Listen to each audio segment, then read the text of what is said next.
Imagine waking up one day to find your sight stolen by a brutal attack, your business empire being plundered behind the scenes, and the two people you trust most in the world, your husband and your best friend, betraying you behind your back and plotting to destroy everything you've built.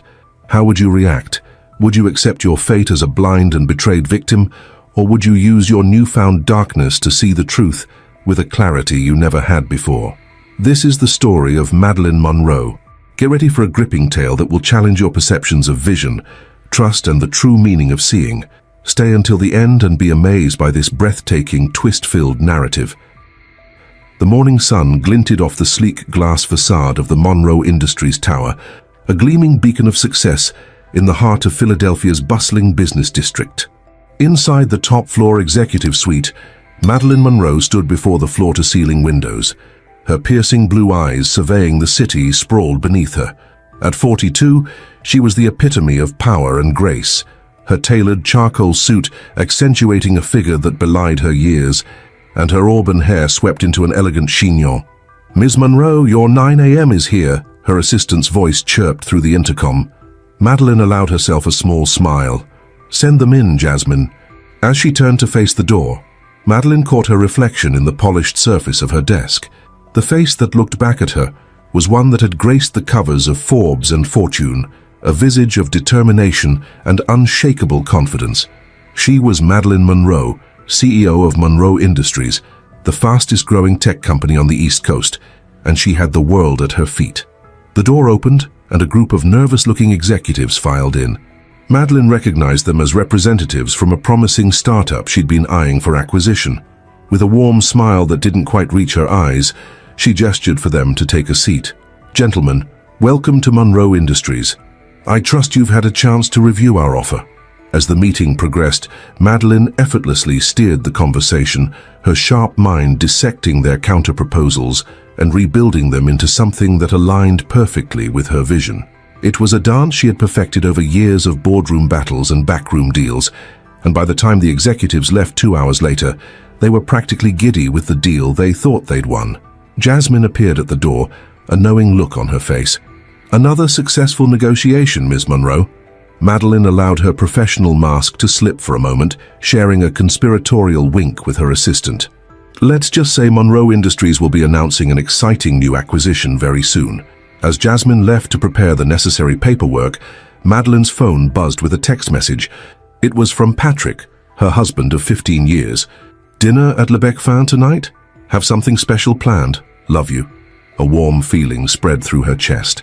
Patrick, with his boyish charm and brilliant mind, had been her rock through the tumultuous years of building her empire. He understood the demands of her position, never complaining about the late nights or cancelled plans. In many ways, he was the perfect partner for a woman of her ambition. Madeline quickly typed out a response. "Wouldn't miss it for the world. See you at 8. No sooner had she set down her phone than it buzzed again, this time with a call from Amber Thorne, her best friend since college days. "Maddie?" Amber's bubbly voice filled the line. "Tell me you're free for lunch. I have the juiciest gossip about that new art dealer in Rittenhouse Square." Madeline chuckled, already feeling the tension of the morning's negotiations melting away. Amber had that effect on her, a reminder of simpler times before the weight of a multi-billion-dollar company rested on her shoulders. "For you and your gossip, Amber? Always. Park at 1? Perfect. You're a lifesaver, Maddie. See you soon." As she ended the call, Madeline felt a familiar pang of guilt. Between running the company and her commitments to various charitable boards, she'd been neglecting her personal relationships. But that was the price of success, wasn't it? The endless juggling act, trying to keep all the balls in the air without letting any fall. The rest of the morning flew by in a whirlwind of emails, conference calls, and strategy meetings. Before she knew it, it was time to meet Amber for lunch. Park, with its Parisian bistro charm, was a favorite spot for Philadelphia's elite. As Madeline stepped out of her town car, she could feel the eyes of other patrons on her. She was used to the attention, the whispers that followed in her wake. Madeline Monroe, the woman who had it all. Amber was already seated at their usual table, her golden hair catching the sunlight streaming through the windows. As always, she was impeccably dressed in a floral sundress that complemented her vivacious personality. "Maddie," Amber stood to embrace her friend, her smile radiant. God, how do you always look so perfect? It's not fair to the rest of us mere mortals." Madeline laughed, settling into a seat. "Says the woman who looks like she just stepped off a magazine cover. How are you, Amber?" As they fell into easy conversation, Madeline felt some of the ever-present tension in her shoulders begin to ease. This was why she treasured her friendship with Amber. In a world where every interaction felt like a chess match, Amber was a breath of fresh air, uncomplicated and genuine, or so she thought. As Amber regaled her with tales of the Philadelphia social scene, Madeline couldn't help but notice a slight edge to her friend's usually carefree demeanor. It was there in the way Amber's eyes would dart away when discussing Patrick, in the slight tremor in her hand as she reached for her wine glass. "Amber," Madeline interrupted gently, "is everything okay? You seem, I don't know, on edge." For a moment, something flashed in Amber's eyes. Fear, guilt. But it was gone so quickly that Madeline wondered if she had imagined it. "Oh, Maddie," Amber laughed, but it sounded forced. "You know me, always getting worked up over nothing. It's just work stress, I suppose. The gallery's been really demanding lately." Madeline nodded, not entirely convinced but unwilling to push further.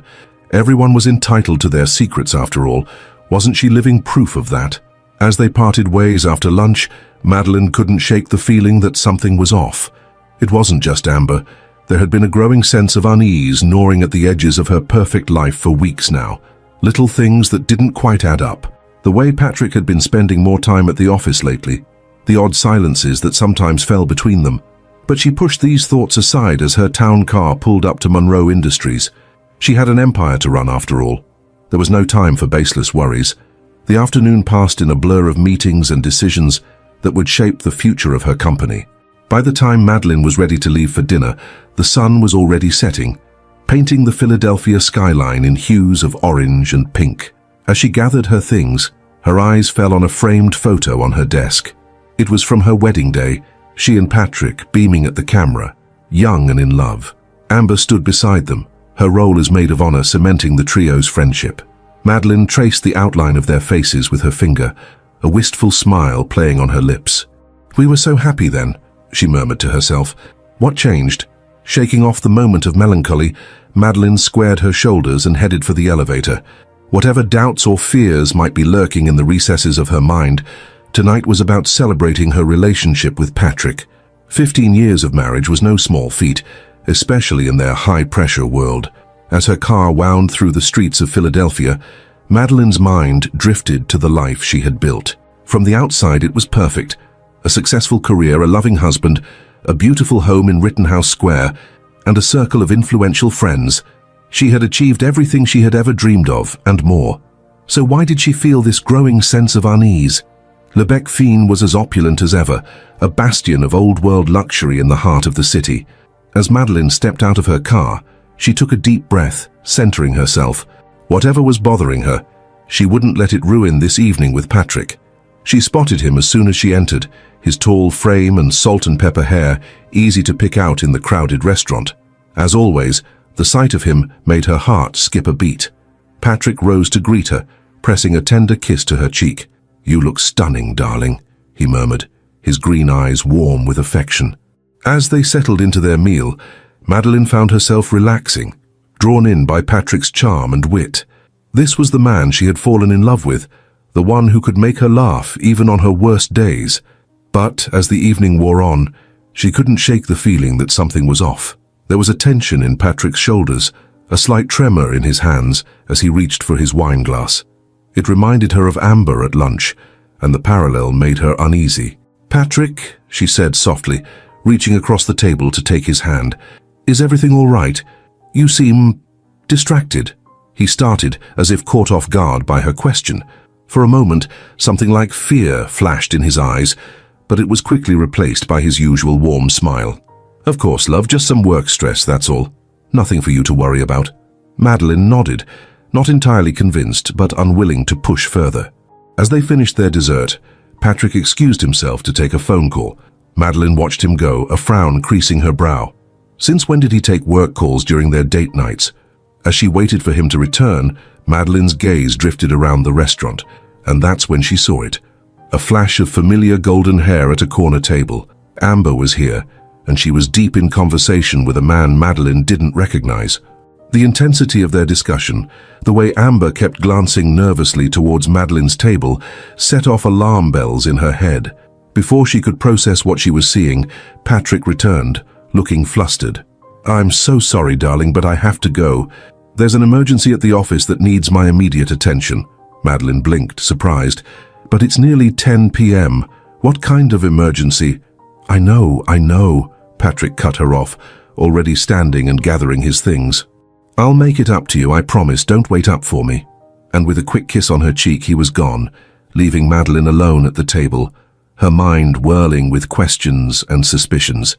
As she gathered her own things to leave, Madeline cast one last glance towards Amber's table, but her friend was gone, along with the mysterious man she'd been talking to. The ride home was a blur, Madeline's mind racing with possibilities, each more unsettling than the last. As her car pulled up to the elegant townhouse she shared with Patrick in Rittenhouse Square, she felt a chill run down her spine. Something was very wrong in her perfect world, and she was determined to find out what it was. Little did Madeline know, as she stepped out of her car and into the warm Philadelphia night, that her life was about to change forever. In less than 24 hours, everything she thought she knew about her world would be shattered, leaving her to face a darkness she never could have imagined. The stage was set, the players in position, and somewhere in the shadows of the city she loved, a figure waited, a vial of acid in hand, ready to destroy the life of Madeline Monroe. The next morning dawned bright and clear over Philadelphia, the city already bustling with activity. Madeline Monroe, however, was oblivious to the world outside her bedroom window.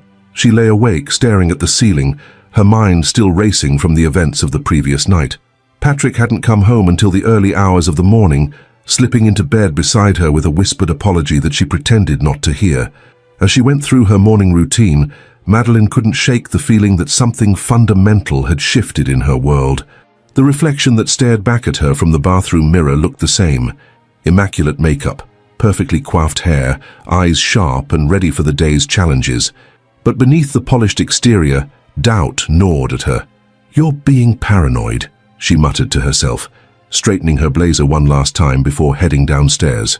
Patrick was already gone, a hastily scribbled note on the kitchen counter explaining that he had an early meeting. Madeline frowned, her unease growing.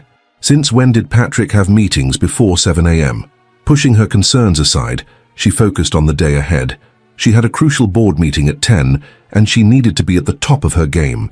As her driver navigated through the morning traffic, Madeline reviewed her notes, mentally preparing for the battles to come. Monroe Industries headquarters loomed before her, a testament to her years of hard work and ambition. As she strode through the lobby, employees scattered in her wake, a mixture of fear and admiration in their eyes. Madeline allowed herself a small smile. This was her element, where she was in complete control. The morning passed in a whirlwind of meetings and decisions.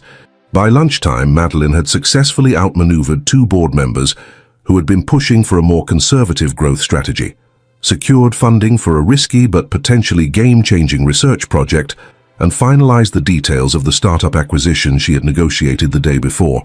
As she leaned back in her chair, allowing herself a moment of satisfaction, her phone buzzed with a text from Amber. "Lunch? Need to talk to you about something important."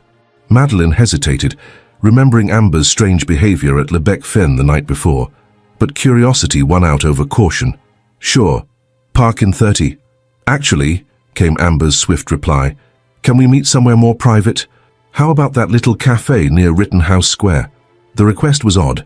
Amber usually loved being seen at the trendiest spots in the city, but Madeline agreed, her instincts telling her that whatever Amber wanted to discuss was significant.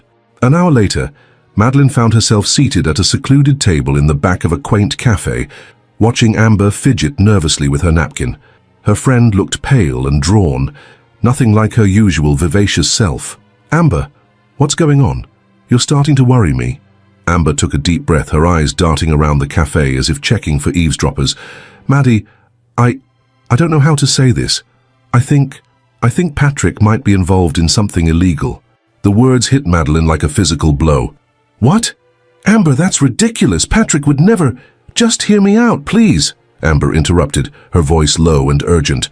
"I overheard something at the gallery yesterday. One of our biggest clients was talking about some sort of financial scheme, and I swear I heard Patrick's name mentioned. Madeline shook her head, denial rising like bile in her throat. You must have misheard. Patrick's not some common criminal, Amber. He's a respected financial advisor. I know how it sounds, Maddie, but think about it. The late nights, the secretive phone calls. Haven't you noticed anything off lately? As much as she wanted to dismiss Amber's words, Madeline couldn't ignore the seed of doubt that had taken root in her mind.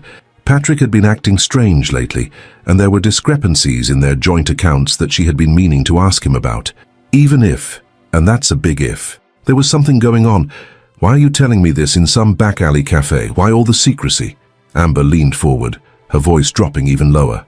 Because I'm scared, Maddie. The man I overheard, he's dangerous.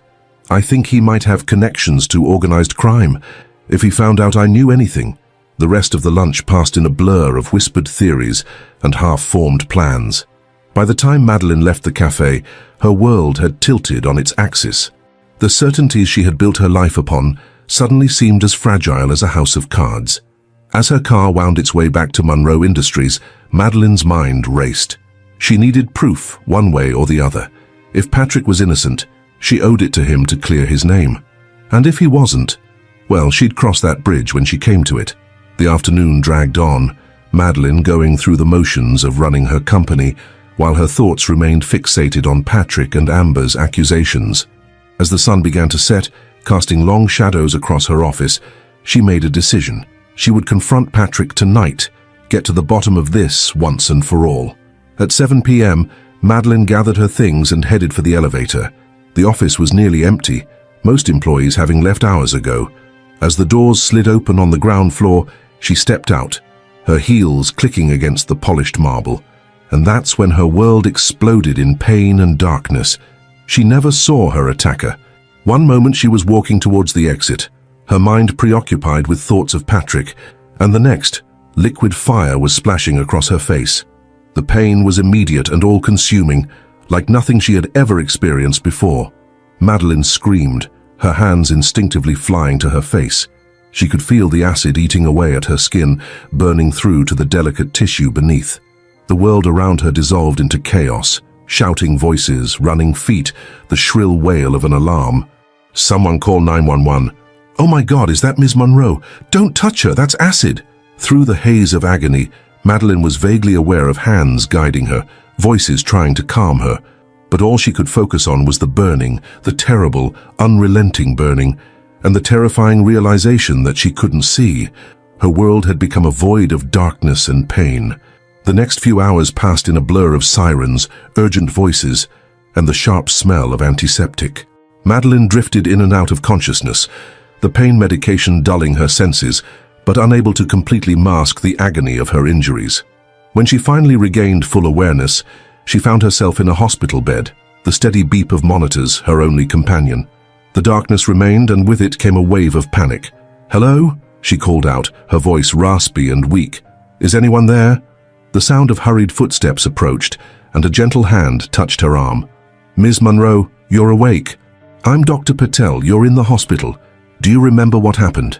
Madeline swallowed hard, fighting back the terror threatening to overwhelm her. There was an attack. Something thrown in my face. Why can't I see?" There was a pause, heavy with unspoken implications. When Dr. Patel spoke again, her voice was soft, laden with sympathy. "Ms. Monroe, I'm so sorry. The acid, it caused severe damage to your eyes. We've done everything we can, but the blindness may be permanent." The words hit Madeline like a physical blow, driving the air from her lungs. Permanent. Blind. The concept swirled in her mind, too enormous, too terrible to fully comprehend. "No," she whispered, shaking her head in denial. "No, that's not possible. I'm Madeline Monroe. I run a multi-billion-dollar company. I can't. Her words dissolved into sobs, the reality of her situation crashing down upon her. Dr. Patel murmured words of comfort, but they washed over Madeline unheard. In that moment, she felt more alone and vulnerable than she ever had in her life.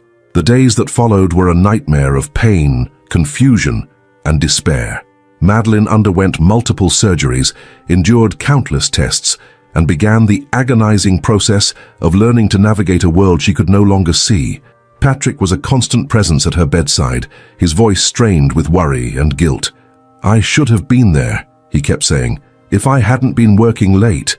Madeline wanted to ask him about Amber's accusations, to demand answers about his strange behavior, but every time she gathered the courage, the words died in her throat. She was too raw, too vulnerable. The truth, whatever it was, would have to wait. Amber, too, was a frequent visitor, her usual bubbly demeanor replaced by a somber attentiveness. She read to Madeline, described the flowers and cards that flooded the room, and swore repeatedly that they would find whoever did this. But as the initial shock began to wear off, Madeline started to notice discrepancies. The way Patrick would tense up when certain topics were broached, the odd pauses in Amber's conversation, as if she was carefully choosing her words, and beneath it all, a current of unspoken tension that hadn't been there before. One afternoon, about a week after the attack, Madeline overheard a hushed conversation outside her hospital room. She recognized Patrick's voice immediately, low and urgent. "We need to be careful," he was saying. "The police are asking questions if they start digging too deep." "Relax," came the reply, a voice Madeline didn't recognize. "Everything's under control. Just stick to the plan." And the conversation cut off abruptly as a nurse entered Madeline's room. But the seed of suspicion that had been planted in her mind began to grow. As the weeks passed and Madeline was finally released from the hospital, she found herself in a world utterly transformed. Her spacious Rittenhouse Square townhouse, once a source of pride, now felt like a labyrinth of unseen obstacles. The simplest tasks, dressing herself, preparing a meal, even walking from room to room, became monumental challenges. Patrick hired a team of caregivers and specialists to help with her recovery, but Madeline bristled at their presence. She was a woman who had built an empire from nothing, who had stared down boardrooms full of men who underestimated her. The idea of relying on others for basic tasks was almost as painful as her injuries, but beneath her frustration and fear, a new determination was taking root. Whoever had done this to her, whatever their motive, they had intended to destroy her. And Madeline Monroe did not go down without a fight. She threw herself into her recovery with the same single-minded focus that had made her a business titan. She worked tirelessly with mobility specialists, learning to navigate with a cane. She mastered Braille with a speed that astounded her tutors, and all the while she listened, gathering every scrap of information she could. Patrick's behavior became increasingly erratic. He was rarely home, always citing work emergencies or meetings that ran late. When he was around, he was distracted and evasive, quick to change the subject whenever Madeline tried to discuss the company or their finances. Amber, too, began to pull away. Her visits became less frequent, her phone calls shorter and more guarded. When she did come by, there was an undercurrent of tension in her voice that Madeline couldn't quite decipher. As Madeline's other senses sharpened to compensate for her lost sight, she became acutely aware of the subtle shifts in tone and breathing that betrayed when someone was lying. And she was hearing those signs more and more often from the two people she had trusted most in the world. 3 months after the attack, Madeline felt ready to take back some control. She arranged a meeting with Monroe Industries' board of directors, insisting on attending in person despite Patrick's protests. The boardroom fell silent as she entered, leaning on her cane but with her head held high. Madeline could feel the weight of their stares, the pity and uncertainty radiating from them in waves. "Gentlemen," she said, her voice steady and strong, "I know there have been concerns about the future of this company in light of recent events. I'm here to assure you that Monroe Industries is not only stable, but poised for growth." She launched into a detailed analysis of the company's position, rattling off figures and projections from memory. As she spoke, she could sense the shift in the room, from pity to surprise, and finally to respect. But it was the conversation she overheard after the meeting that truly set her on a new path. As she waited for Patrick to bring the car around, she heard 2 board members talking in low voices around the corner. "It's impressive what she's done," one was saying, "but can she really run the company like this? And with everything else going on?" "What do you mean?" the other asked. "You haven't heard. There's an SEC investigation brewing. Something about irregular financial transactions. They're keeping it quiet for now, but word is it goes all the way to the top." Madeline's blood ran cold. An SEC investigation? Irregular transactions? The pieces were starting to fall into place, and the picture they formed was ugly indeed. That night, after Patrick had gone to bed, Madeline sat alone in her study, her unseeing eyes fixed on where she knew the window to be. The city stretched out before her, a landscape she could no longer see, but one she was determined to conquer anew. She reached for her phone, her fingers finding the familiar buttons with practiced ease. It was time to call in some favors, to start asking the hard questions she had been avoiding. Madeline Monroe had lost her sight, but she was far from blind. And as she began to dial, she made a silent vow. She would uncover the truth no matter where it led. And when she did, heaven help those who had betrayed her. The game was afoot, and Madeline was playing for keeps. In the darkness that had become her world, a fire was kindling, a fire of determination, of righteous anger, and of an unshakable will to reclaim what was hers. Little did she know the journey ahead would test her in ways she could never have imagined, forcing her to question everything she thought she knew about herself and those closest to her. The acid that had stolen her sight had also burned away the illusions she had lived with for so long. Now in the crucible of her new reality, Madeline Monroe would either be broken or forged into something new, something powerful, something that her enemies would learn to fear. As she ended her first covert phone call, a small, grim smile played across Madeline's lips. The hunt was on, and she was both predator and prey. In the game of shadows that lay ahead, she would need every ounce of her legendary cunning and determination. For in the world of the blind, the one-eyed man is king, and Madeline was determined to be the ruler of this new dark kingdom she found herself in. The rhythmic tapping of Madeline's cane echoed through the sterile hallways of Jefferson Hospital as she made her way to her latest follow-up appointment. 6 months had passed since the acid attack, and while the physical scars were healing, the emotional ones ran deep. Each step was a reminder of how drastically her life had changed, yet also a testament to her indomitable spirit. Dr. Patel's office was a familiar space now, the scent of antiseptic and leather becoming almost comforting in its consistency. As Madeline settled into the chair across from the doctor's desk, she could sense an unusual tension in the air. "Ms. Monroe," Dr. Patel began, her voice carrying a mix of professional detachment and cautious optimism. "I have some news that I think you'll want to hear." Madeline's heart rate quickened, but she kept her voice level. "Go on, doctor." "There's a new experimental treatment being developed at Johns Hopkins. It's still in the early stages, but the preliminary results for cases similar to yours have been promising." The word hung in the air between them, heavy with possibility. Madeline leaned forward, her unseeing eyes fixed in the direction of Dr. Patel's voice. "Promising how, exactly?" Dr. Patel cleared her throat. "The treatment involves a combination of stem cell therapy and bioengineered corneal implants. In some patients, it's resulted in partial restoration of sight." Madeline's breath caught in her throat. Partial restoration of sight. The words echoed in her mind, igniting a spark of hope she had thought long extinguished. "What are the chances?" she asked, struggling to keep her voice steady. "It's hard to say," Dr. Patel replied cautiously. "The treatment is still experimental, and every case is unique. But given the nature of your injuries and your overall health, I'd say you're an excellent candidate." As Dr. Patel continued to explain the details of the treatment, the risks, the lengthy recovery process, the uncertain outcomes, Madeline's mind raced. This could change everything. But as quickly as the hope had blossomed, a cold, calculating voice in the back of her mind spoke up. If she pursued this treatment openly, she would be vulnerable. Her enemies, whoever they were, would know her plans, could potentially interfere. And there was Patrick to consider.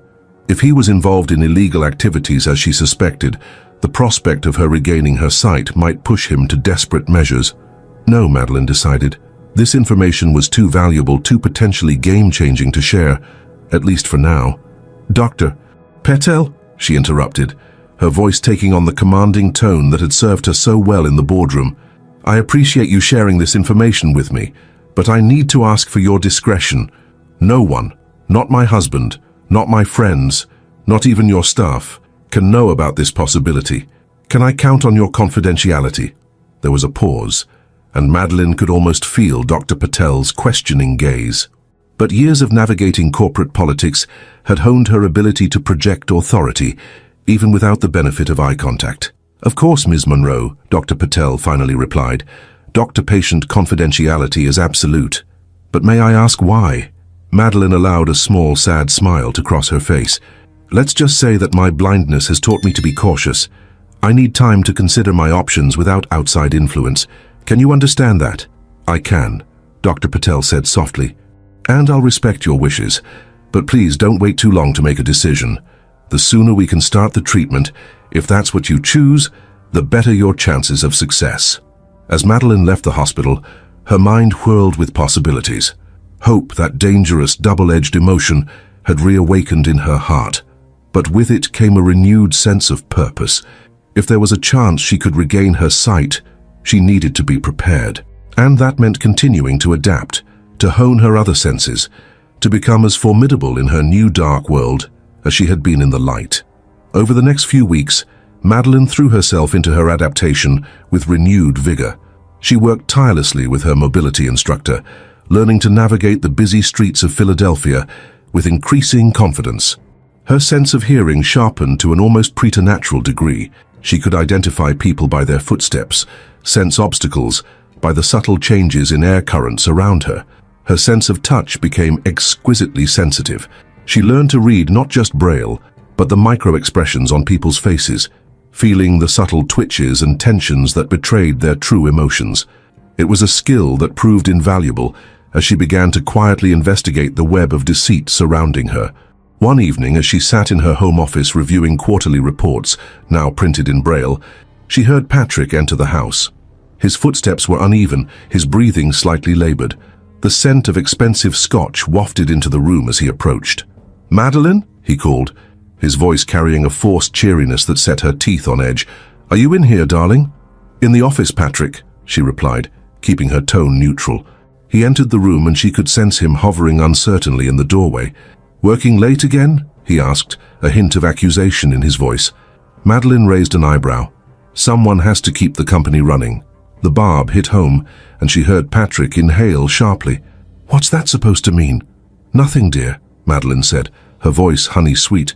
"How was your day?" "Another late meeting." The tension in the room was palpable. This dance of half-truths and veiled accusations had become their new normal. The love and trust that had once defined their relationship eroded by suspicion and resentment. "You know how it is," Patrick replied, his words slightly slurred. "The Richardson account is taking up all my time, but it'll be worth it in the end, you'll see." Madeline hummed non-committally, her fingers never pausing in their journey across the Braille report. "I'm sure it will be." She heard Patrick shift his weight, could almost feel the waves of discomfort radiating from him. "Listen, Maddie, I was thinking, maybe it's time we talked about stepping back from the company. You've been through so much, and the stress can't be good for your recovery." The suggestion hung in the air like a noxious gas. Madeline's fingers stilled on the report, her unseeing eyes lifting to fix unerringly on Patrick's face. "Stepping back," she repeated, her voice dangerously soft. "And I suppose you'd be the one to take over." "Well, naturally," Patrick said, a note of false bravado in his voice. "As your husband and a major shareholder, it makes sense for me to—" "No." The word cut through the room like a whip crack. "Monroe Industries is my company, Patrick, my life's work. I built it from nothing, and I'll be damned if I'll hand it over to anyone, even you." The silence that followed was deafening.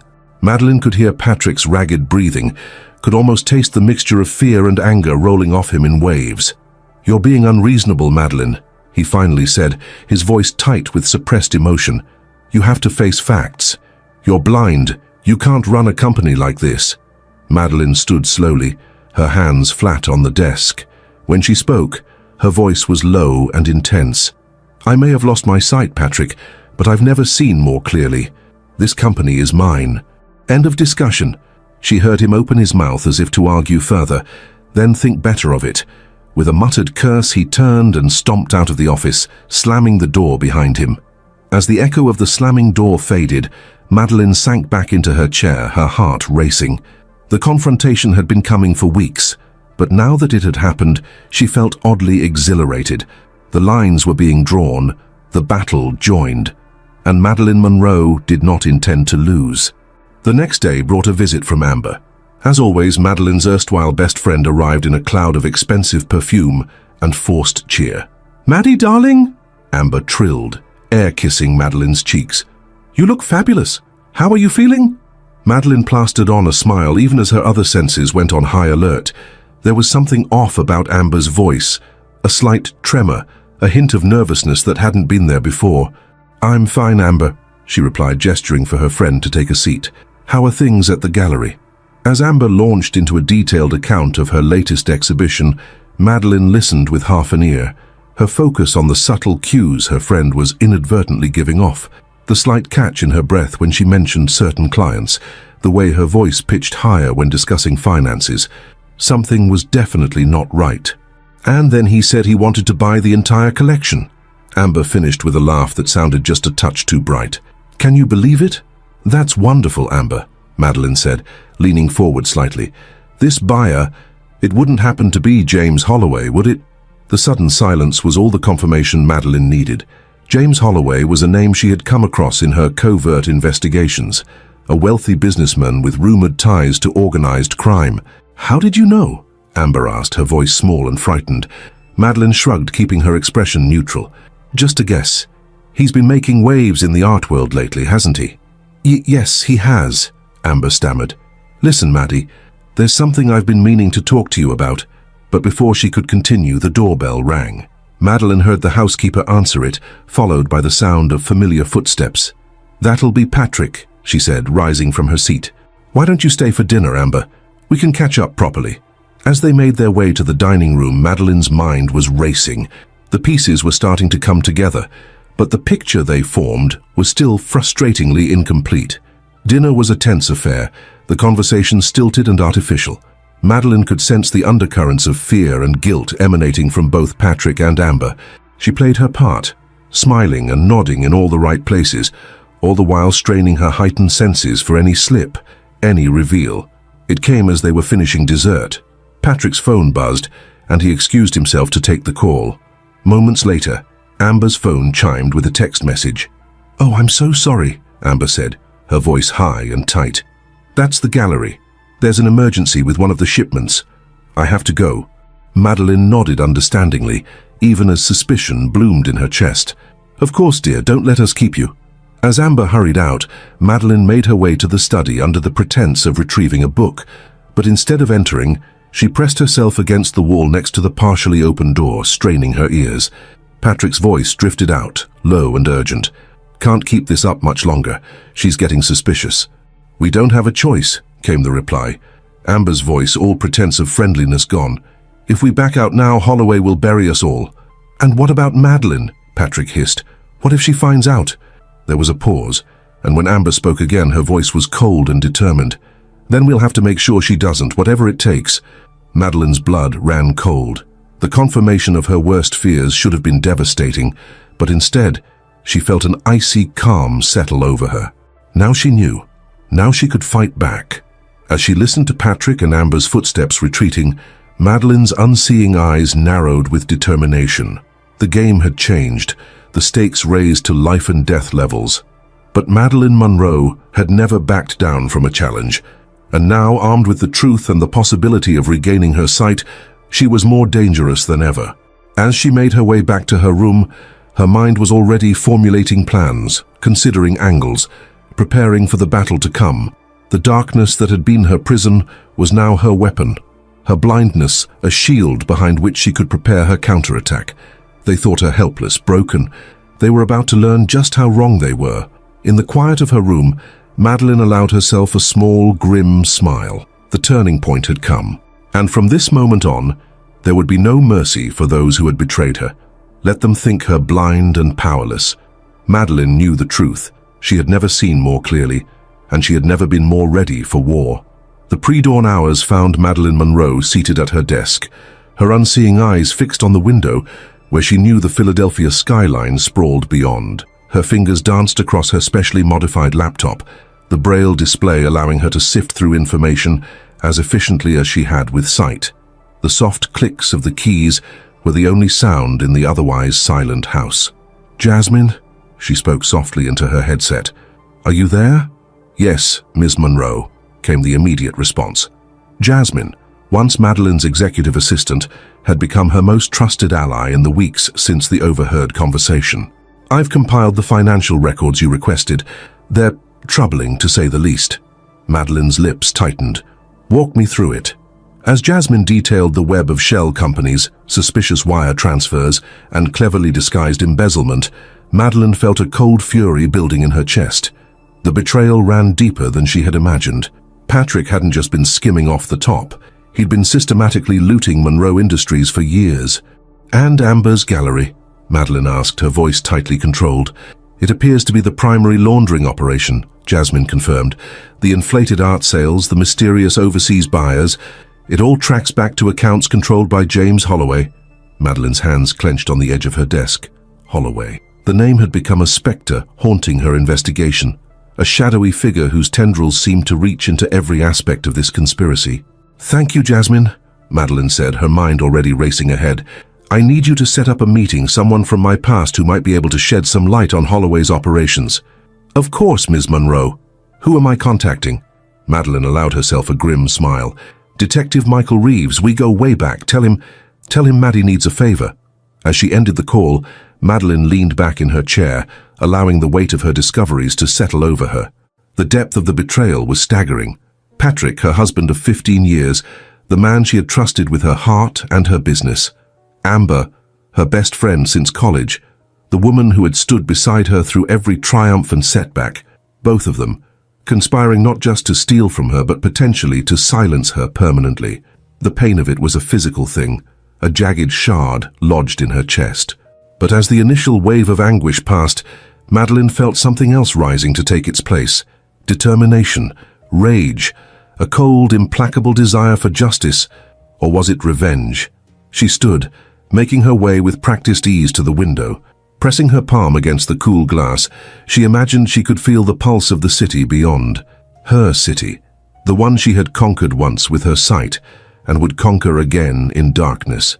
You wanted a war, she whispered to the ghosts of her past. You've got one. The next few weeks were a whirlwind of covert meetings, clandestine information gathering and careful planning. Madeline moved through her days with a new purpose, her public face a mask of recovery and resilience, while beneath the surface she plotted and schemed. Her meeting with Detective Reeves proved fruitful. In a dimly lit booth at a nondescript diner, the gruff police veteran had painted a chilling picture of James Holloway's operations. He's smart, Maddie, Reeves had growled, his voice low and urgent. Keeps his hands clean, uses puppets like your husband to do the dirty work. We've been trying to nail him for years, but nothing sticks. Madeline had leaned forward, her unseeing eyes fixed unerringly on Reeves's face. What if I could give you what you need? Evidence, witnesses, a paper trail that even Holloway can't wriggle out of. She had sensed Reeves's surprise, heard the sharp intake of breath. That'd be one hell of a risk, Maddie. Holloway doesn't play nice with people who cross him. A cold smile had played across Madeline's lips. Neither do I, Mike. Not anymore. As she built her case against Holloway, Patrick and Amber, Madeline found herself grappling with a moral quandary she had never anticipated. The desire for revenge burned hot in her veins, urging her to destroy those who had betrayed her, to rain down a justice as blind and merciless as she had become. But another part of her, the part that still clung to the woman she had been before the attack, whispered of mercy, of taking the high road. Late one night, as she sat in her study, listening to recordings of Patrick's phone calls, each one a fresh betrayal, a new wound to her already battered heart, the conflict came to a head. You're not a murderer, Madeline, she whispered to herself, her voice choked with unshed tears. You're better than them. You have to be. But even as she spoke the words, another voice, colder and harder, whispered back. Was she better? Or just weaker? Hadn't her adherence to a moral code been what had left her vulnerable in the first place? In that moment, torn between vengeance and virtue, Madeline made a decision. She would have justice, yes, but it would be on her terms. She would destroy the people who had betrayed her, but she would do it legally, publicly. She would drag them into the light and let the world see them for what they truly were. With her course set, Madeline threw herself into her plans with renewed vigor. She worked tirelessly, pushing her body and mind to their limits. Her other senses, already heightened by months of blindness, sharpened even further.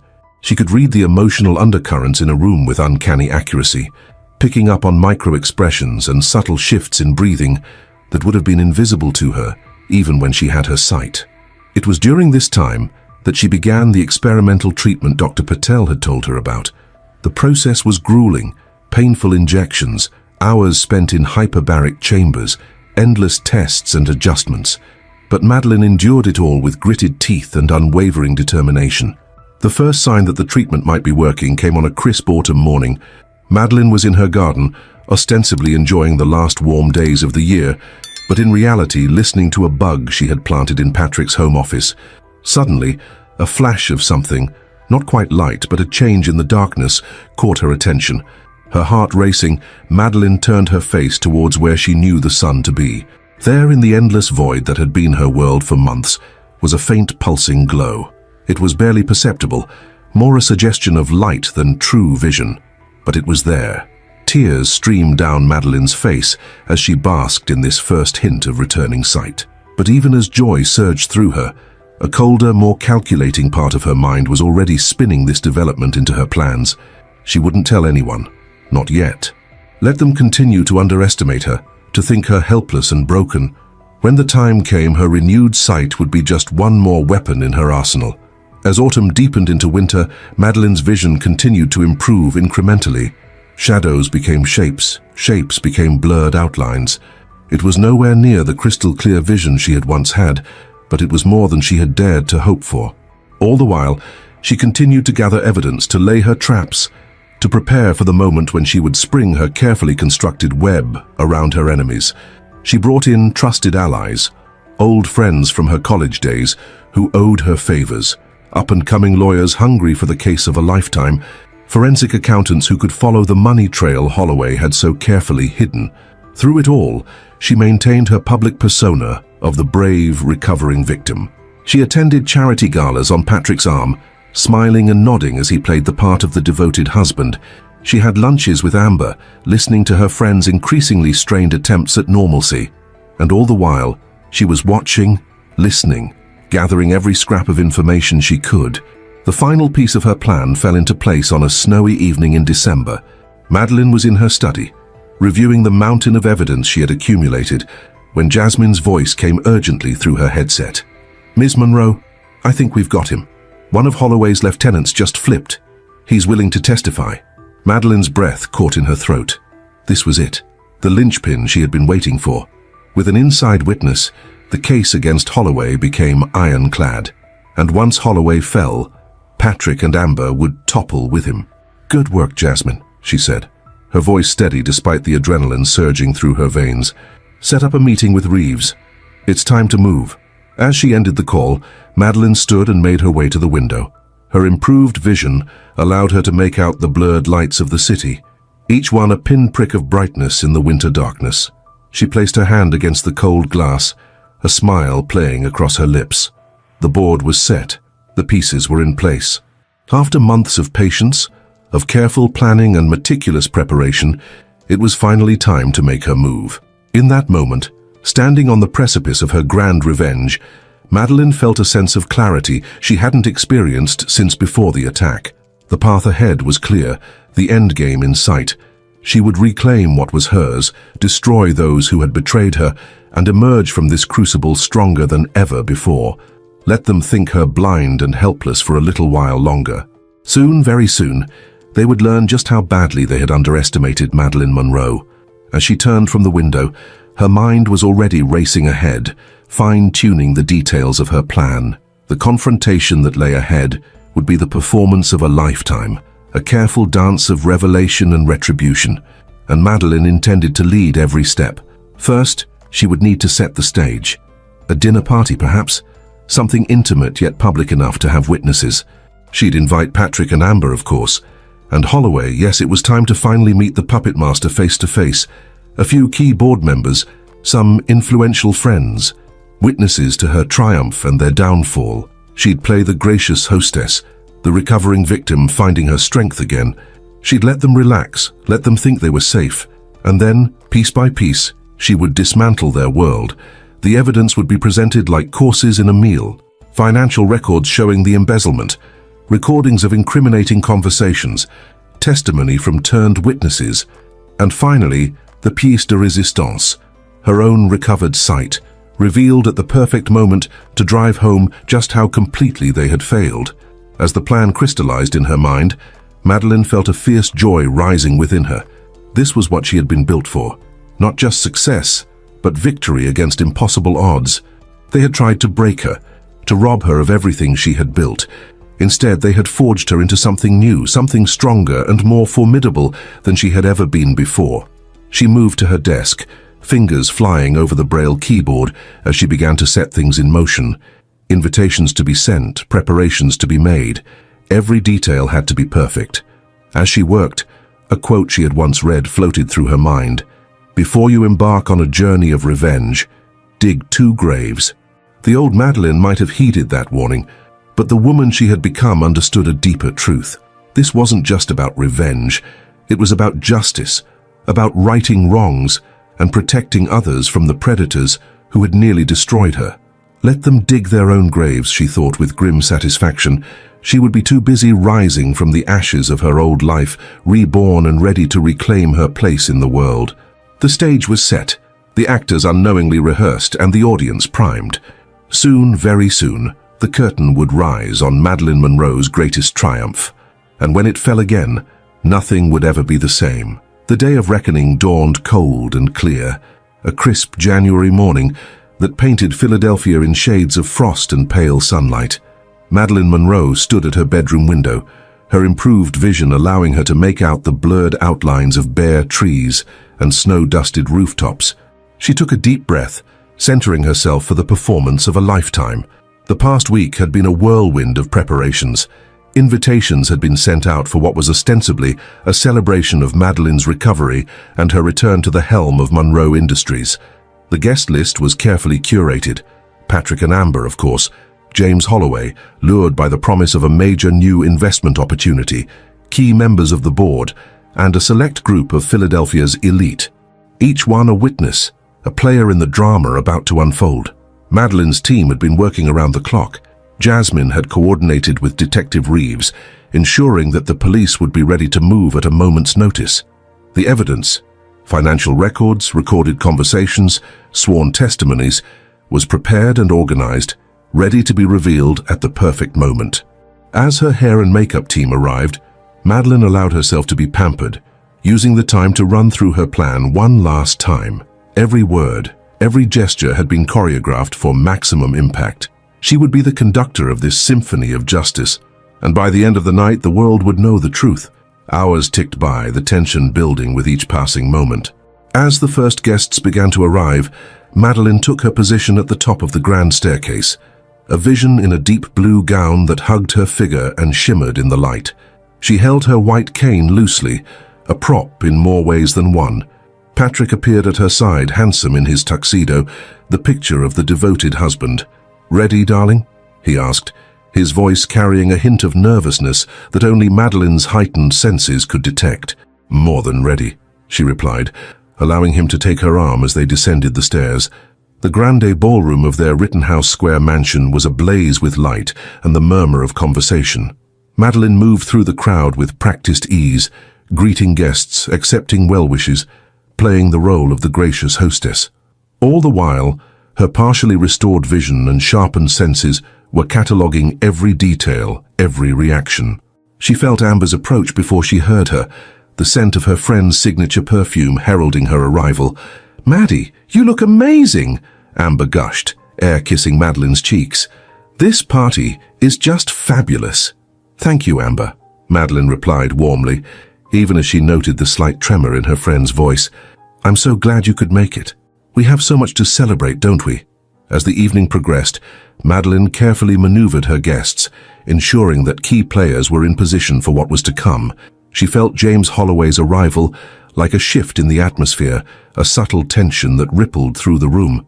"Ms. Monroe," his deep voice rumbled as he approached, "a pleasure to finally meet you in person. Your reputation precedes you." Madeleine turned towards him, her unseeing eyes fixed unerringly on his face. She extended her hand, feeling his firm grip envelop it. "Mr. Holloway, the pleasure is all mine. I've heard so much about you. All good things, I hope," he chuckled, a note of smug confidence in his voice. "Oh, you have no idea," Madeleine replied, her smile sharp as a knife's edge. As dinner was announced, Madeline took her place at the head of the long table, Patrick at her right, Holloway at her left. Amber was seated strategically within earshot, surrounded by board members and influential guests. The stage was set. The first course had barely been served when Madeline cleared her throat, tapping her glass gently with a spoon. The room fell silent, all eyes turning to her. "Friends, colleagues, honored guests," she began, her voice clear and strong. "I want to thank you all for being here tonight. As you know, the past year has been challenging, to say the least. But I stand before you not as a victim, but as a survivor, a woman who has been through fire and emerged stronger." Murmurs of approval rippled through the room. Madeline paused, allowing the moment to build. "But this evening is about more than just my recovery. It's about truth, about justice, about bringing to light things that have festered in darkness for far too long." She felt the shift in the room, the sudden tension that crackled through the air. Beside her, Patrick stiffened almost imperceptibly. "You see," Madeline continued, her voice taking on a harder edge, "my journey through darkness taught me to see things I had been blind to before. Betrayals, lies, a conspiracy that reached into the very heart of Monroe Industries and beyond." She turned her head, seeming to look directly at Holloway. "Mr. Holloway, would you care to explain to our guests the nature of your business relationship with my husband? Or perhaps you'd prefer to discuss the real purpose of those inflated art purchases from my dear friend Amber's gallery?" The room erupted in shocked whispers. Holloway's chair scraped back as he stood abruptly. "Ms. Monroe, I don't know what you're implying, but—" "Oh, I think you do," Madeline cut him off, her voice like ice. "Jasmine, if you would be so kind as to distribute the files." Jasmine moved swiftly, handing out dossiers to key guests. Madeline could hear the rustle of papers, the sharp intakes of breath as people began to read. "What you have before you," she explained calmly, "is evidence of a years-long embezzlement scheme. Money siphoned from Monroe Industries through a complex web of shell companies and fraudulent art sales, all leading back to one man, James Holloway." The room was in chaos now. Holloway was shouting denials. Board members were demanding explanations. Through it all, Madeline remained a calm center, a small, satisfied smile playing on her lips. She turned to where she knew Patrick was sitting, his breathing rapid and shallow. "Did you really think I wouldn't find out, darling? That I would remain conveniently blind to your betrayal?" Patrick's voice was strangled when he finally spoke. "Madeline, please, I can explain." "Save it for the police, Patrick. They're very interested in hearing your explanation." As if on cue, the doors burst open, and Detective Reeves strode in, flanked by uniformed officers. "James Holloway, Patrick Monroe, Amber Thorne," he called out, his voice cutting through the din. "You're under arrest for fraud, embezzlement, and conspiracy." The next few minutes were a blur of activity. Holloway attempted to flee but was quickly subdued. Patrick seemed to collapse in on himself, offering no resistance as he was handcuffed. Amber's sobs echoed through the room as she was led away, mascara streaking down her face. As the dust settled, Madeline stood, commanding the attention of the shell-shocked guests. "Ladies and gentlemen, I apologize for the disruption to our evening, but I believe in transparency, in facing ugly truths head-on. Monroe Industries will emerge from this stronger, cleaner, ready to move into a new era of ethical business practices." She paused, allowing her gaze to sweep the room. "And one more thing, a final truth that I've been keeping close to my chest." With deliberate slowness, Madeline reached up and removed the dark glasses she had worn all evening. She blinked, her eyes adjusting to the bright lights of the ballroom. For the first time in nearly a year, she looked out at the world with her own eyes, taking in the shocked faces of her guests. "My sight is returning," she announced, her voice ringing with triumph. "Slowly, imperfectly, but returning nonetheless. I stand before you not as a blind victim, but as a woman who has learned to see more clearly than ever before." The room erupted in gasps and exclamations. Madeline allowed the moment to wash over her, savoring the looks of awe and respect on the faces around her. This was her moment of victory, the culmination of months of planning and perseverance. But as the initial euphoria began to fade, a wave of complex emotions washed over Madeline. She watched as Patrick, the man she had loved for so many years, was led away in handcuffs. Despite everything, a part of her heart ached at the sight. Amber's tear-stained face flashed before her eyes, a reminder of a friendship that had once meant everything to her. The betrayal still stung, but mixed with it now was a sense of profound sadness for what had been lost. Even as she accepted congratulations and fielded questions from awestruck guests, Madeleine felt a hollow ache forming in the pit of her stomach. She had won, yes. Justice had been served, but at what cost? As the last of the guests departed and the police finished gathering evidence, Madeleine found herself alone in the grand ballroom. The silence was deafening after the chaos of the evening. She moved to the window, looking out at the city lights with her newly recovered vision. The Philadelphia skyline sparkled before her, a vista she had thought lost to her forever.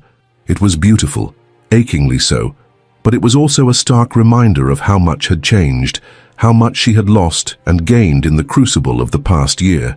Madeleine pressed her forehead against the cool glass, closing her eyes against the sudden sting of tears.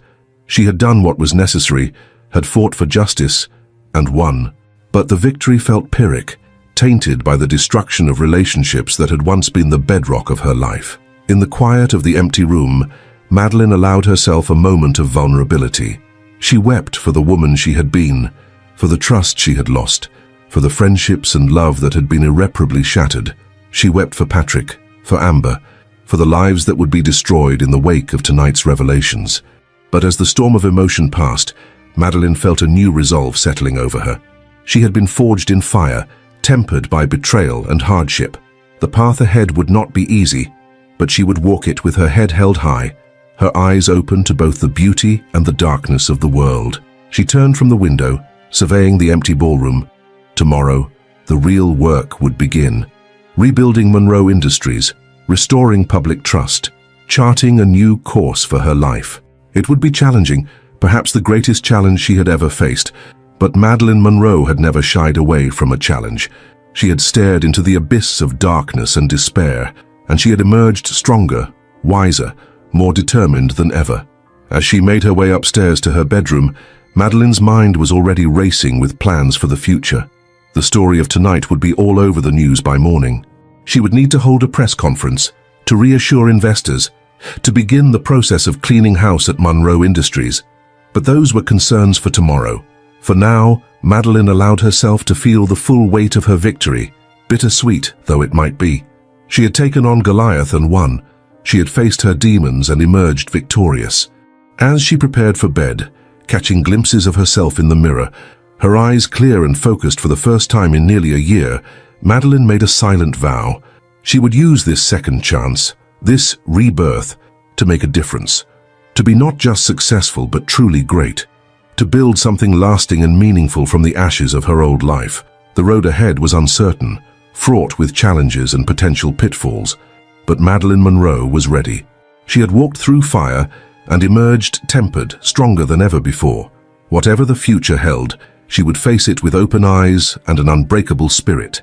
As she drifted off to sleep, the last thought that flitted through Madeleine's mind was not of revenge or triumph, but of possibility.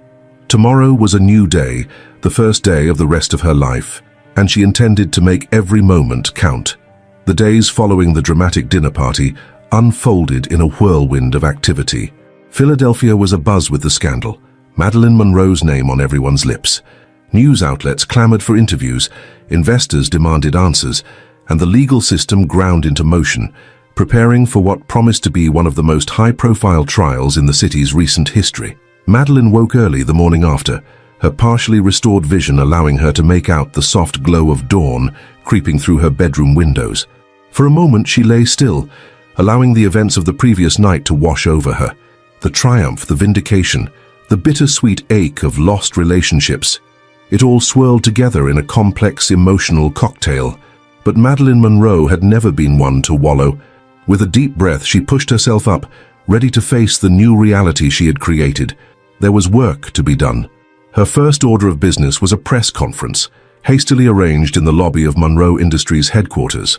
As Madeleine stepped up to the podium, she could feel the energy in the room, a mixture of anticipation, skepticism, and undisguised curiosity. Camera flashes popped like lightning, and a forest of microphones stretched towards her. "Good morning," she began, her voice steady and clear. "I stand before you today not just as the CEO of Monroe Industries, but as a woman who has been through a crucible of betrayal and emerged stronger for it. Last night, a conspiracy that threatened the very foundation of this company was exposed and dismantled. She paused, allowing her gaze to sweep across the assembled reporters. Her improving vision allowed her to make out their eager expressions, their pens poised above notepads. I want to assure our employees, our shareholders, and the public that Monroe Industries remains strong. The actions of a few corrupt individuals do not define us. Moving forward, we are committed to complete transparency and the highest ethical standards. The questions came fast and furious after that. Madeline fielded them with the skill of a seasoned politician, neither avoiding difficult topics nor allowing herself to be drawn into speculation about the ongoing legal proceedings. Ms. Monroe, how do you respond to allegations that you orchestrated this as a power play? Madeline's lips curved in a wry smile. I orchestrated nothing but the exposure of the truth. The evidence speaks for itself, and I have full confidence that the legal system will see justice done. What about your relationship with Patrick Monroe and Amber Thorne? How could you not have known what was happening? This question stung, hitting close to the doubts that still plagued her in quiet moments. But Madeline's voice remained steady as she replied, Trust is a powerful thing, and it can also be a blinder. I trusted people who betrayed that trust. It's a painful lesson, but one that has ultimately made me and this company stronger. As the weeks passed, Madeline threw herself into the work of rebuilding Monroe Industries. The company's stock had taken a hit in the immediate aftermath of the scandal, but Madeline's swift action and transparent approach began to restore investor confidence. She instituted a series of reforms, bringing in external auditors to go through the company's books with a fine-tooth comb. Any employee found to have been complicit in the embezzlement scheme was immediately terminated. Madeline made it clear that there would be zero tolerance for unethical behavior moving forward. The legal proceedings against Patrick, Amber, and James Holloway moved forward at what felt like a glacial pace. Madeline found herself spending long hours with lawyers and prosecutors, going over evidence and preparing for trial. Seeing Patrick and Amber in court for the first time since the night of the dinner party was a shock to Madeline's system. Patrick looked haggard, his once charming smile replaced by a grim, haunted expression. Amber's golden hair had lost its luster, her designer outfits replaced by somber, conservative attire. As Madeline took the stand to testify, she felt a complex swirl of emotions. Anger at their betrayal warred with lingering affection and a deep sadness for what had been lost. But as she recounted the events leading up to that fateful night, her voice remained steady, her resolve unshakable. Mr. Monroe, the prosecutor asked, when did you first become suspicious of your husband's activities? Madeline's gaze flicked to Patrick, seeing the mixture of shame and defiance in his eyes. It was a gradual process, she replied. Little inconsistencies at first, things that didn't quite add up. But it wasn't until after the acid attack, when I was forced to rely on my other senses, that I truly began to piece things together. The trial dragged on for months, a media circus that kept Philadelphia enthralled. Madeline did her best to stay above the fray, focusing on running her company and continuing her vision therapy. But there were nights when the weight of it all threatened to crush her, when the loneliness of her empty house felt like a physical presence. It was during one of these low moments that Madeline received an unexpected visitor. She was working late in her home office when Jasmine announced that Detective Reeves was at the door. "Send him in," Madeline said, curious about this unscheduled visit. Reeves entered, his bulk filling the doorway. "Evening, Maddie," he said, his gruff voice tinged with an unfamiliar note of concern. "Thought I'd stop by, see how you're holding up." Madeline gestured for him to take a seat. "I'm fine, Mike. Just busy with the usual corporate fires."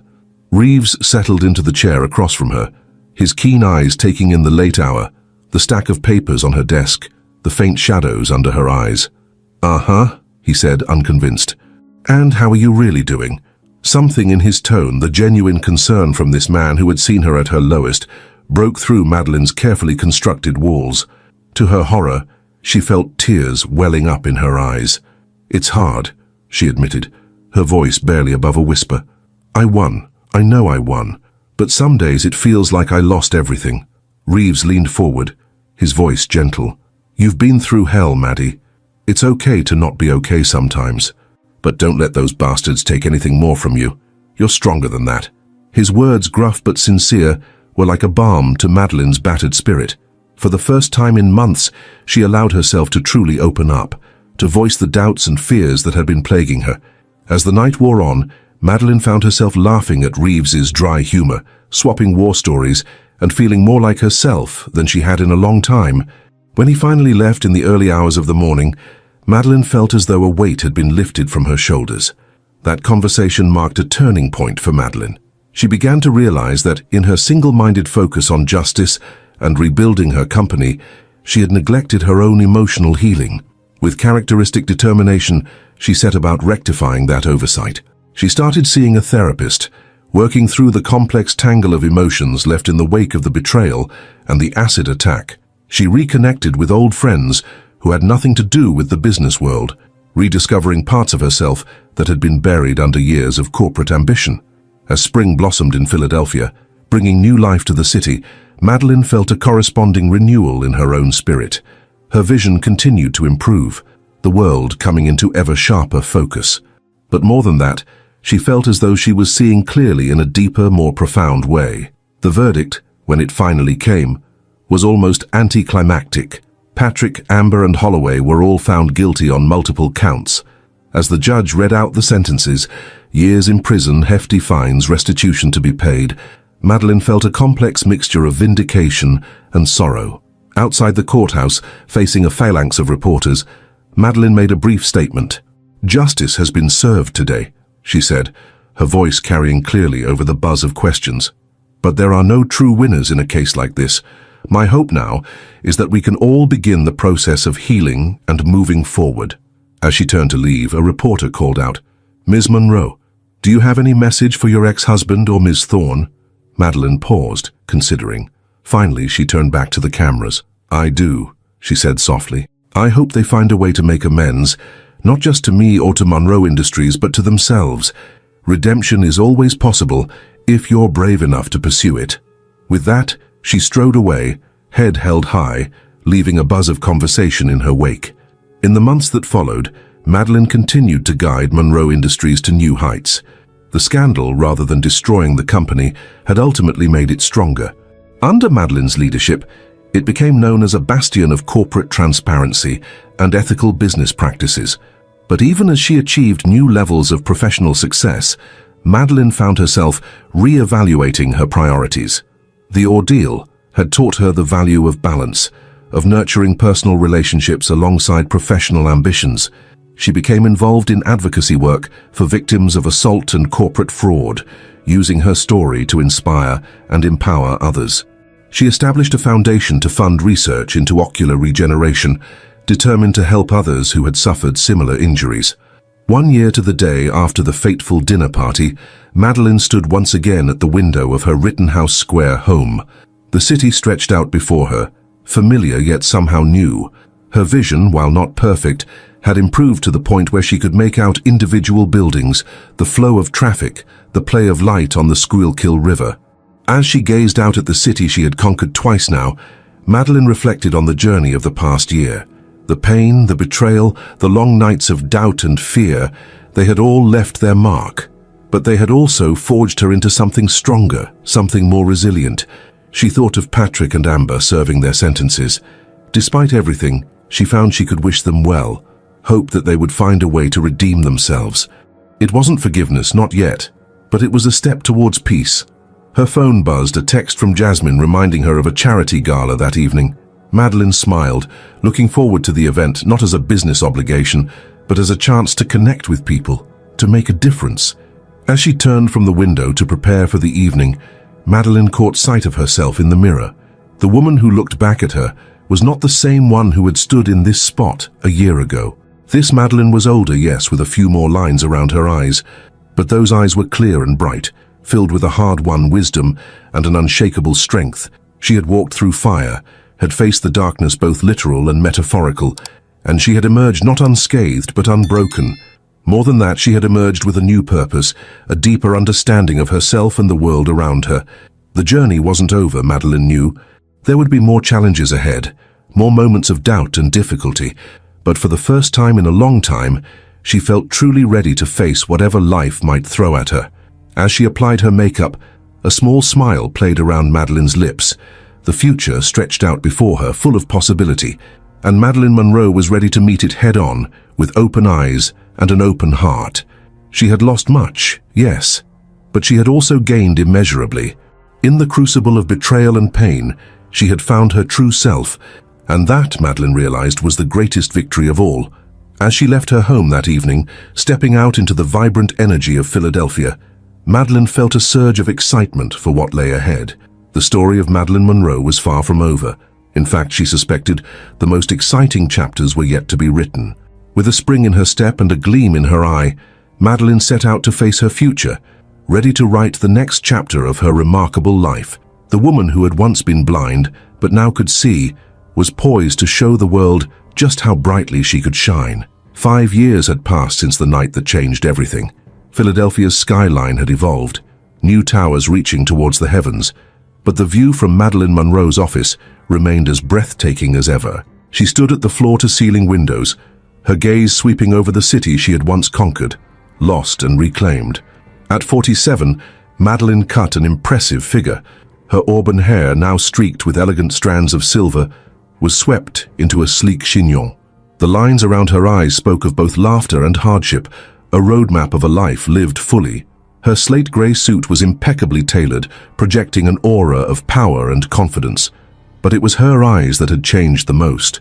Once sharp with ambition, and later clouded by betrayal, they now held a depth of wisdom and compassion that could only be earned through adversity. "Ms. Monroe?" Jasmine's voice came through the intercom. "Your 2 o'clock is here." Madeline smiled, turning from the window. "Send them in, please." The door opened, admitting a group of young entrepreneurs, their faces a mix of nervousness and excitement. Madeline had started a mentorship program, dedicating time each week to guide the next generation of business leaders. "Welcome," she said warmly, gesturing for them to take seats around the conference table. "Before we dive into your proposals, I want to share something with you." She moved to the head of the table, her gaze sweeping over the eager faces before her. Success in business isn't just about profits or market share. It's about integrity, resilience, and the courage to face hard truths, especially about yourself. As she spoke, Madeline reflected on her own journey. The acid attack that had nearly destroyed her had instead become the catalyst for profound change. Her vision, while not perfect, had stabilized at a level that allowed her to function without assistance, but the real transformation had been internal. The betrayal by Patrick and Amber had shattered her world, but from those fragments, she had built something stronger, more authentic. Monroe Industries had not only recovered from the scandal, but had thrived, becoming a beacon of ethical business practices. Madeline had diversified her interests, pouring resources into medical research, particularly in the field of ocular regeneration. The foundation she had established was making real strides, offering hope to those who, like her, had faced the darkness. "Your greatest challenges," she continued, addressing the rapt entrepreneurs, "will often be your greatest teachers. It's not about avoiding failure or betrayal. It's about how you rise from them." Her words carried the weight of hard-won experience. The legal aftermath of the scandal had been grueling, but Madeline had faced it with unwavering determination. She had testified at multiple trials, her composure under cross-examination earning grudging respect even from opposing counsel. Patrick and Amber had both served their sentences and been released. Madeline had grappled with complex emotions when she heard the news, but ultimately she had found a measure of peace. She had, even in a move that surprised many, offered support for their rehabilitation programs. "Truth," Madeline said, her voice soft but intense, "is both a sword and a shield. It can cut deep, exposing painful realities, but it also protects, providing a foundation of authenticity that no storm can shake." She thought of the many nights she had spent soul-searching, confronting hard truths about herself. The ambition that had driven her to success had also blinded her to the corruption growing in her own home. It had been a bitter lesson, but one that had ultimately led to profound self-discovery. Madeline had learned to balance her drive for success with a deeper appreciation for personal relationships and self-care. She had rediscovered old passions, painting, playing the piano, finding in them a solace and joy she had forgotten existed. "Resilience isn't about being unbreakable," she told her audience, her voice carrying the warmth of hard-earned wisdom. "It's about learning to bend without breaking, to find strength in your vulnerabilities." Her own resilience had been tested time and again. There had been setbacks in her recovery, days when the darkness threatened to overwhelm her. But each time, she had found the strength to push forward, to redefine her limitations. Madeline had become an advocate for corporate transparency and ethical leadership. Her speeches on the subject packed auditoriums, her personal story lending weight to her words. She had written a memoir not as a tell-all exposé, but as a roadmap for others facing their own crucibles. "Remember," she said, leaning forward slightly, her gaze intense, "that your true strength lies not in never falling, but in rising every time you fall." As the meeting concluded and the young entrepreneurs filed out, energized and inspired, Madeline returned to the window. The afternoon sun gilded the Philadelphia skyline, casting long shadows and bathing the city in a warm glow. She thought about the journey that had brought her to this moment. The pain, the betrayal, the long nights of doubt, they were all part of her story now, but they no longer defined her. Instead, they had become the forge in which she had remade herself, stronger and more compassionate than she had ever been before. Madeline's phone buzzed with a reminder. In an hour, she was due at the hospital to visit the pediatric ward. It was something she did regularly, reading to the children, offering comfort and hope to those facing their own battles with darkness. As she gathered her things to leave, Madeline caught sight of her reflection in the window. The woman who looked back at her was a far cry from the hard-driving CEO of years past. This Madeline carried herself with a quiet confidence, a sense of purpose that went beyond balance sheets and profit margins. She had learned that true vision went far beyond mere sight. It was about seeing the potential for growth in every challenge, the opportunity for compassion in every interaction, the chance for redemption in every fall. Madeline Monroe stepped out of her office, ready to embrace the next chapter of her life. As the elevator descended, carrying her towards new adventures and opportunities to make a difference, she smiled to herself. The darkness had tried to claim her, but she had emerged into the light, stronger and more radiant than ever. And in that light she would continue to grow, to learn, and to illuminate the path for others. As she stepped out onto the bustling Philadelphia street, Madeline lifted her face to the warm sun. The future stretched out before her, full of promise and possibility, and she was ready, with open eyes and an open heart, to meet whatever it might bring. For Madeline Monroe, this was not an ending, but a glorious new beginning, and she couldn't wait to see what lay ahead. If this narrative resonated with your soul, don't miss out on other captivating stories we have to share. Subscribe to our channel, turn on notifications, and join us as we explore content that could bring new meaning to your journey. Don't wait. The next video is already waiting for you. Click and continue this journey with us. See you there.